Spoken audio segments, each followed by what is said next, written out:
మీకు తెలుసా, మన భారతీయ ప్రాచీన గ్రంథాల్లోనే ఆర్టిఫిషియల్ ఇంటెలిజెన్స్ అంటే ఏఐ గురించి సూచనలు ఉన్నాయని కొన్ని పరిశోధకులు అంటున్నారు. అవి కేవలం కల్పనలు కాదు. కొన్ని విశేష శ్లోకాలు, పాఠాలు చూసినప్పుడు మనం ఆశ్చర్యపోవాల్సిందే. ఉదాహరణకి సంఖ్యాశాస్త్రంలో యంత్రములు అనే పదం వాడతారు.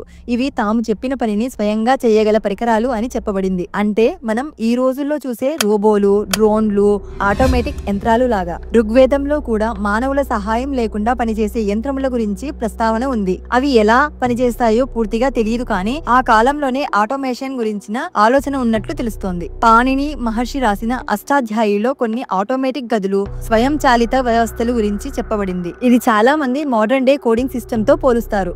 చాణక్యుని నీతి శాస్త్రంలో తానే పనిచేసుకునే పరికరాల గురించి చెప్పిన శ్లోకాలు ఉన్నాయి. ఈ రోజుల్లో మనం స్మార్ట్ సిస్టమ్స్ అంటాం కదా, దానికి ఇది ప్రాచీన రూపం అన్నమాట. ఇంకో ఆశ్చర్యకరమైన విషయం ఏమిటంటే, సమరంగన సూక్తధార అనే గ్రంథంలో యంత్ర నర్తకులు అంటే రోబోటిక్ డాన్సర్స్ గురించి ఉంది.